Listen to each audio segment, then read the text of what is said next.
Welcome to Talent Hub Talk. I am Ben Duncan, and this is a place where prominent and inspirational figures from both the local ANZ and global Salesforce Ohana share their stories. This episode is sponsored by our friends at Flow Republic. Flow Republic is the elite Salesforce Academy, helping architects all over the world to realize their goal of becoming a Salesforce certified technical architect. The success that architects are having with Flow Republic is incredible. So if you are on your journey to CTA, then I highly recommend checking out flowrepublic.com to understand how they can help you. In today's episode, I am delighted to be joined by Pradeep Indiresh, an associate partner with IBM and a Salesforce CTA. Pradeep started his career with Siebel, but transitioned into delivery and engagement management roles over time. He had exposure to Salesforce from a delivery management perspective, but had not worked in a hands-on Salesforce role, nor had he worked as a Salesforce architect when he decided that he wanted to be a CTA. Pradeep talks us through his reasons for pursuing the CTA journey and how the journey played out. I hope you enjoy the episode. Pradeep, thank you for joining me. Hey, Ben, very nice to be here. Thanks for inviting me on. My pleasure, my pleasure. I'm really excited to explore your story because I think it's quite unique. I've not had anyone on the podcast before that has kind of taken the path that you have over the recent few years. So we'll focus quite heavily on some decisions you've made later in your career and more recently. But if you could just kind of give me some insight into the early days of your career and how you kind of ended up in the world of technology. I had my early education back in India, so I eventually, as any youngster, so I was interested in cars and automobiles. So I ended up getting into mechanical engineering. So the path of sciences and engineering excited me. So, but at some point during the whole path, so I just saw that the opportunities back in India at that point were probably more on the technology sector, and especially being from Bangalore, I saw that that's the kind of area in which a lot of the jobs were, and I slowly started taking interest into that. And while I was while doing my engineering, so I had my previous organization, so they had a big campus recruitment initiative. So as a part of which I appeared for that. This was probably the first day of recruitment, and I landed a job with them. So eventually, at that point, my decisions was probably based on, okay, where am I being paid the highest? And I probably took this role. So I think, that's where I landed up with technology. And then, I joined this organization back in 2007. And you were a Siebel developer initially. Was that your first kind of the first technology that you landed with and kind of stuck with initially? That's correct. So I think when I joined the organization as a graduate trainee, I was so basically everybody was assigned different lines of work.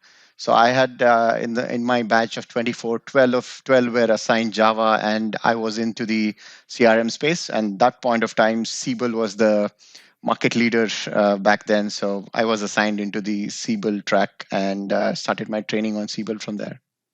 And how long did you stay hands-on with Siebel? How long did you kind of continue down the development and hands-on path?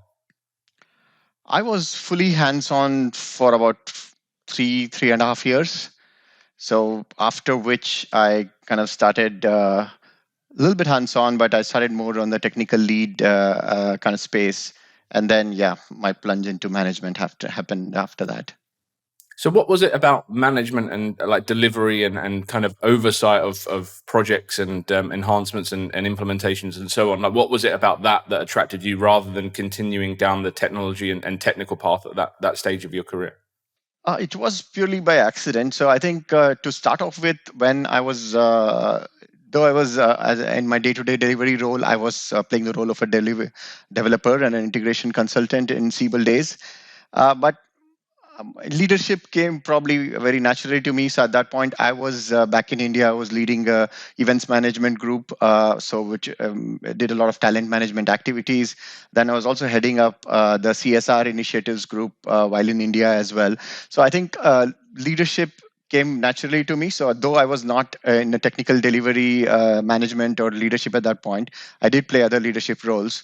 When I moved to the UK as a Siebel developer, so my first management role actually was offered to be my customer.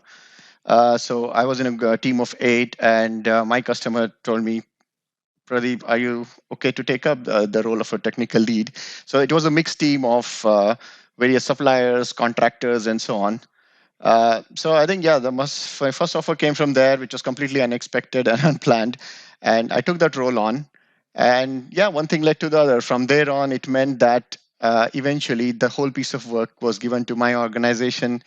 It was awarded to us. And that turned this where we had 1 or 2 people, it turned out into a large account with significant revenue for us, which meant they needed somebody to play the role of the engagement lead, because apart from Siebel, we had streams of Salesforce and Microsoft Dynamics work there as well. So this meant that I took on the role of the engagement lead and started providing commercial as well as delivery oversight there. So yeah, from then on, it's sort of then as you know, Siebel space started to wane a bit, and which meant that my future roles on Salesforce ended up being more on the delivery management oversight kind of space. So yeah, so your transition into the Salesforce world was because Siebel was declining and Salesforce was taking off, and you stayed with the same company, right? So I guess your engagements naturally would have transitioned from Siebel to Salesforce as the market expanded. That's correct. Yeah, that's right. So I think, yeah, by about 2014, when I was about to finish on my Siebel role, by then there wasn't a lot happening in the market, or there wasn't a lot of roles available in the Siebel space. So which meant that I had to make that transition into Salesforce. So yeah, having not having a lot of technical background in Salesforce, and having already been more into these oversight roles, that naturally became the progression into Salesforce as well. So just so I can so for listeners and viewers to understand, so from the time, so you'd been a Siebel developer, then you transitioned into engagement management, project and program management. How long had you been kind of hands off of technology, in terms of like how many years had you been not developing and not touching the technology, and being in more of a delivery lead role when you moved into the Salesforce world? I think it's been 2014. 2014. Since then, I think even before 2014, 1 or 2 years, I was more in. I was a technology lead with very limited hands-on work. So I think 2014 is probably the last time when I did any piece of coding or work which actually is live in production. Yeah. And then your first Salesforce engagement, can you remember what that was? Like what you actually delivered at that point? Yes, as I said, though as an engagement lead, I was looking at various streams of work, providing commercial and delivery oversight. But my first real role, where I was myself deeply involved in, was as a service transition manager for a large pharma company with a multi-country rollout. It was 65 odd countries that we had to roll it out. So it was not. There was a bit of core Salesforce, but apart from that, it was an App Exchange CMS solution that we were implementing. So this was for their intranet portal. So my role there involved setting up the service, support, migrating content, making sure that the service is live, and then rolling out to the various markets. Mm-hmm. And when so now you're in the Salesforce world, like how, I appreciate you were never actually in a kind of execution role, right? You weren't ever coding or building flows or doing any Apex or anything like that. But how deep did you go at that point in terms of understanding the platform, and how deep do you think it's important that a project or program manager goes with Salesforce as well? I think being from a technical background myself, starting off as a developer, and also I think my initial project manager did come from a technical background. He was sort of my role model, where I saw that he was able to provide the team guidance, directions, inputs when it is needed. So I've always been conscious that the best way to gain respect of your team is when you were able to, first of all, empathize with what work they are doing, understand what's being done, and be in that position to offer directions, options, and ideas when the team is needed. So in that instance, so I even before I transitioned, I think I knew about a year earlier that my Siebel work was kind of coming to an end, and I had to transition. So I started doing some of my certs, like I did my admin cert and the developer cert. So I understand what the platform was about. So for me, I think as a project manager as well, at least the functional knowledge on at least the core clouds, the sales service, experience cloud, I think it's very much necessary. Technically, probably less so, but I would say at least identification of terminologies and concepts. So basically, when you're talking to your team, you can recognize what the relevant risks, dependencies are, and what could be the approach to take. I think that's probably quite important. So I think, yeah, at least having these basic knowledge is very important. So for me, I think one of the places where I had to go very deep technical, if I have to give an example, is I was brought in as an engagement lead on a troubled project where we were going through a Salesforce audit. Though I had a fantastic architect working in my team at that point, so I was the person in charge. I wanted to know every single detail of what's happening with the audit, what are the implications of various aspects of it that is being discussed, and so on. Uh, so I've always been someone who has had deep discussions with the teams on solution options, pros and cons, understanding the considerations. I think, yeah, these things are quite important, and these have helped me in my journey towards CTA as well. Yeah, absolutely. I think that obviously with your background, you probably took more of an interest in these things than someone that is just purely coming in from a project and program management background. But I guess at that point in your career, the CTA probably wouldn't be the most obvious direction for someone to go down, because you're like you were going to, your career trajectory was going more towards that kind of delivery management and progressing down that path. You weren't operating as an architect per se, or it wasn't an obvious direction that you would go in your career. So what was it that kind of made you think, actually, you know what, I'm going to pursue this CTA and I'm going to become a certified technical architect? It certainly wasn't the path that I was taking. So it wasn't definitely an obvious choice or a direction that I would take. I had actually various people around me in my team who were going through this journey, and I saw how accomplished architects they were. And looking at that, I never really felt like it's something that I could achieve, just purely comparing and seeing where I was in relation to them at that point. But I think some of the incidents really changed my mind. I think so. When I was with some senior stakeholders in a few situations, along with senior architects in my team, I think a lot of the conversation I sort of felt like I was not part of it because the customer stakeholders always were looking at the architect in my team for most of the answers, or almost there was a sense of feeling that, okay, as a project manager, he probably wouldn't know an answer to this. And some of the questions I didn't know the answers.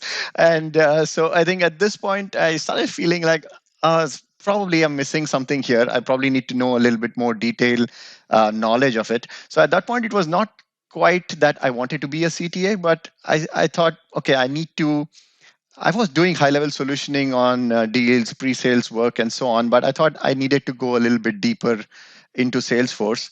Didn't know at that point it was going to lead to be a CTA, but I said I need to get deeper knowledge, and I started doing more of the certs from the basics ones that I had, and I started learning a lot more. So what was the moment you actually thought to yourself, right, now I've got a few more certs and I'm going to go for it. I'm going to pursue this this CTA. Yeah, I think it was, as I said, some of the people around me in the team, they were doing it. So I started kind of talking more in terms of understanding more about the certs. And also, I think the point when the lockdown around COVID started, so it also meant that you had more time. So I think usually, I think in my day-to-day role and with my social life, it just didn't have enough time. I was doing these certs much slower, but when the COVID lockdown happened, firstly, there was a lot of time, and a lot of people around me were using that time to do a lot of certs. This means studying together, kind of sharing notes. And at that point, I did a lot of the certs, and I got my prerequisites done to be a CTA. And then I think it went to a conversation where my boss at that time said, "Yeah, now that you've got your prerequisites, why don't you enroll onto a program with Flow Republic and then start getting on the journey towards CTA?" So at that point, I had my first conversation with Seb. And after speaking to me, he just told me that, yeah, I think the way you communicate, the way you talk, and you have the basics there, uh, you've got a good chance. So you need to obviously fill in some of the technical gaps. Yeah, that made me feel like, okay, it's not as bad as I thought. So if you've got some skills which are useful for CTA and I need to plug some of the gaps, uh, let me give it a good go.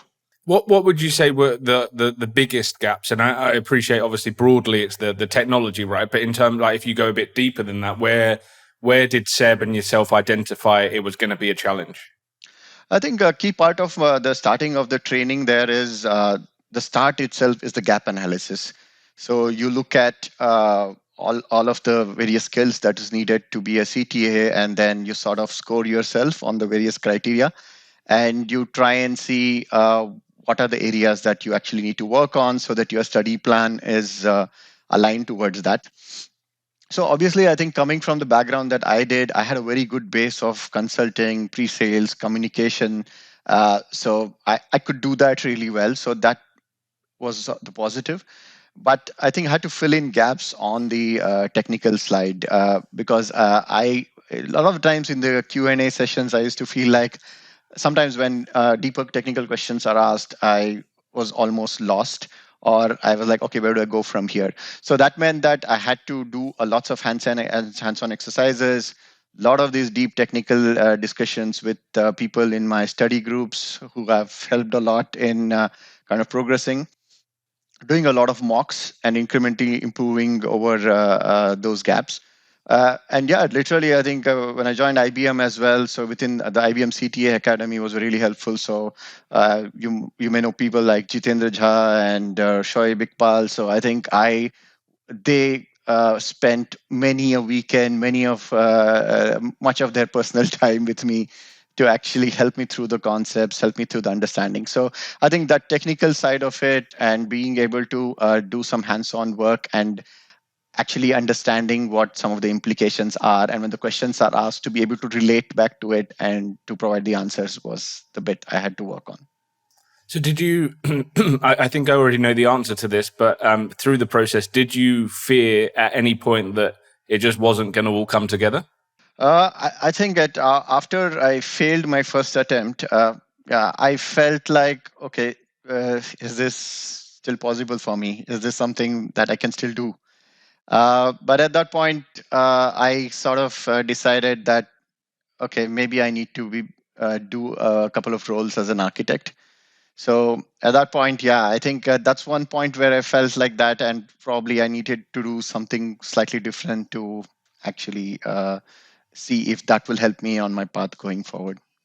So you actually then you made the decision that you were going to kind of change the direction of the role that you were in day to day and be an architect and get that kind of exposure as an architect on a live Salesforce project? Yes, on a couple of transformations, I took up the role of a solution architect, which was uh, quite a change in direction from what I was doing at that point of time. So I did take up those roles to get some real hands-on experience.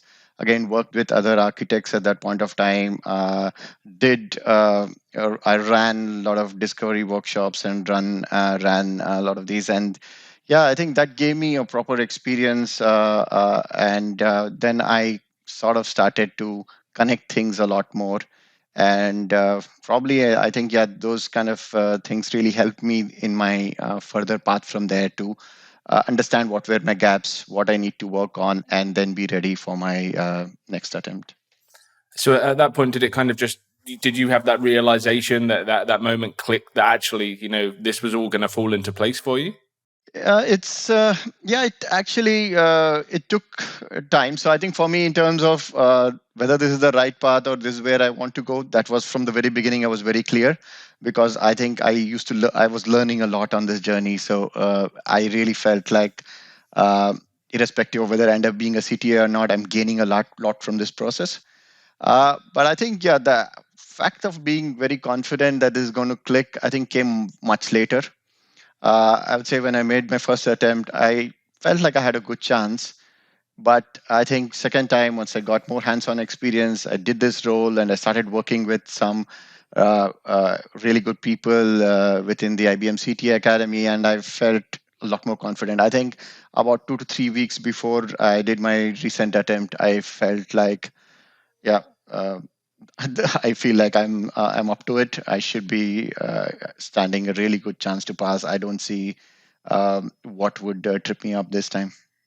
And do you? Oh, I'm sure you do, but do you remember the moment you found out you'd passed and what that felt like? That was yeah, I would say it was a very mixed feeling. Yeah, it was quite. I know it was. It just felt really good. I think it was about 1.5 years worth of work, and yeah, it sort of felt like yeah, a great sense of accomplishment. First of all, a sense of relief that all this hard work has really come to fruition, uh, and it is being on this journey. It's a lot of hard work, and it takes a lot from your professional and personal life. So I think it is a very great sense of accomplishment, and I think it's a great sense of happiness. And I think probably it's one of those things in your life, at least for me, probably something that I've had to really work hard for. Oh, 100%. Yeah. And I think that's really the takeaway message, I think, for this is because, a lot of people that will listen to this might think I don't come from the background that you need to have to be a CTA. And I think, you demonstrate that it's an option for people that might not necessarily have followed the career path that is expected. So yeah, I think that will inspire a lot of our listeners, which is the whole purpose of the podcast. So yeah, it's great that you're sharing that story. And I think like a lot of people see, CTA as the destination and focus on the outcome, but actually, the whole journey that you've been on, how has that kind of rounded your capabilities and what has it meant for you as a professional to improve and to learn and grow on that journey, whether or not you got the outcome or not, that the whole journey is also really important. Exactly. I think that's been the best part. As I said, from the very beginning, when I started this journey, I've always felt like I'm on the right path. Irrespective of what the outcome is, the journey itself is so good. And then in fact, it's quite funny that even when I passed the exam, I sort of had withdrawal symptoms that I'm not joining these day-to-day calls and the study groups because it had become a habit for about a year and a half where my every morning started with the study group calls with everyone. So I think it sort of becomes a habit and something that I started enjoying as well, which meant that I started missing that daily calls, which was happening. So I think CTA is probably one of those unique exams which brings in a lot of a combination of skills: technical, functional, user experience, consulting, communication, object handling, and whatnot. So I think so that really it does make you a very well-rounded professional. So I think irrespective of where you are in your career, I'm sure there is some complementary skills that you pick up as a part of this journey. So Mm-hmm. I would really recommend this to anyone that this is it's definitely going to. And also you meet a lot of people, you network with a lot of driven people who are trying to make this happen. So I think it's a journey that's going to make you learn a lot as you go along. And what's changed for you since you passed, in terms of like what do you do day to day now? How has your role changed? In terms of my role within the organization, I am a solutions and delivery director, and in terms of role, it's probably not changed a lot. And I generally think the in our industry, you are a consultant, irrespective of the role that you're doing. In the end, you need to be a good consultant. So for me, I feel that that's the part which has improved a lot. So I feel like I'm a much better consultant now than I was before. I'm more confident in my skills, in the advice that I provide to my customers. And I've added these new dimensions to myself, which and also it gives me a sense of bringing that unique combination of skills, being from a delivery pre-sales kind of background to now adding these probably more confident solutioning and technical skills as well. So probably it puts me in a sort of a unique position where I can probably support in many different ways than what I could, and probably be a lot more confident in my skills. Yeah, I think that's the amazing thing, right? The confidence that you will have taken from this. Like you said, it just kind of it will resonate, and when you're in front of a customer, you just have that deeper belief in your ability to perform both roles, right? And to add value and to be in that discussion, even if you are the project or program manager in an engagement, and there's a technical architect there.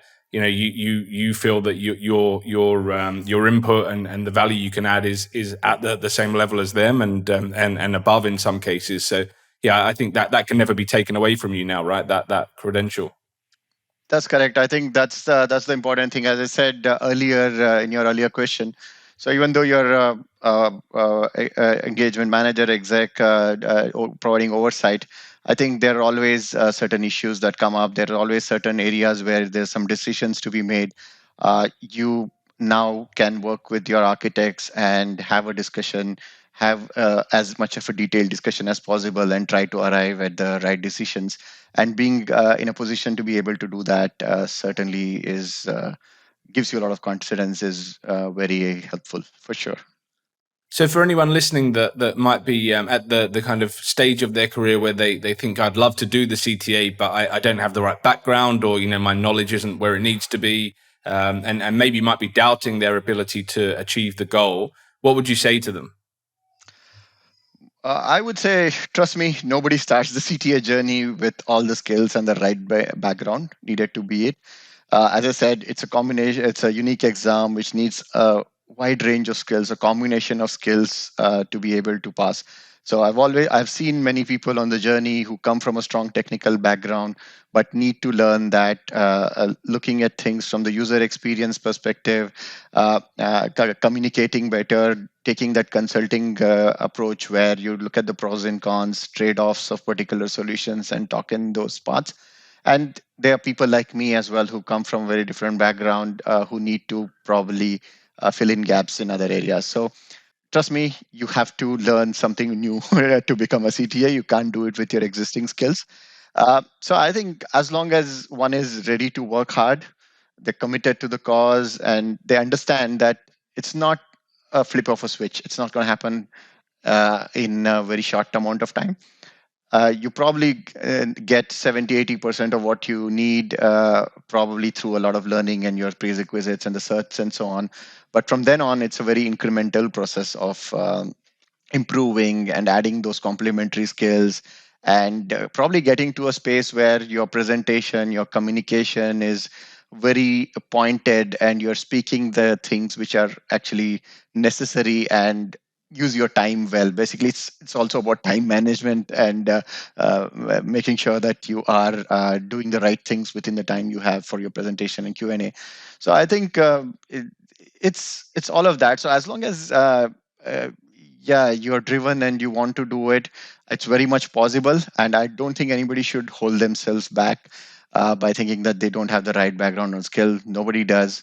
So it's just that it's taught me that to make any significant achievement, you got to put in the work and enjoy the process or the journey as you go along. So if you enjoy what you're doing and you're ready to put in the work, it is very much possible. Yeah, well, thank you so much for sharing your story. And like I said, I'm sure this is going to inspire a lot of people. So if anyone does want to reach out and pick your brains, or, find out more about how you did things, or why you did them that way, and learn some more from you, where's the best place for them to contact you? Yeah, I think you asked one of the questions earlier. What do I do nowadays in terms of my role and so on? So I am helping out quite a few people in mentoring and coaching and how things can happen. So you can find me on LinkedIn, Pradeep Indiresh. So please feel to reach out to me if you need any help. Definitely, I'll try and make as much time as possible to help along the journey. I've got a lot of help from many people to kind of achieve this, and definitely happy to give back to the community. Awesome. Well, thank you so much. Thank you. Thanks, Ben. Thank you very much for listening. I hope you enjoyed the chat, and if you did, please make sure you have subscribed for future episodes that are coming through. I would also be very grateful if you would consider leaving a review on your chosen podcast platform, as 5-star reviews will help us to reach more trailblazers from across the world. I look forward to sharing another episode with you soon, and thanks again.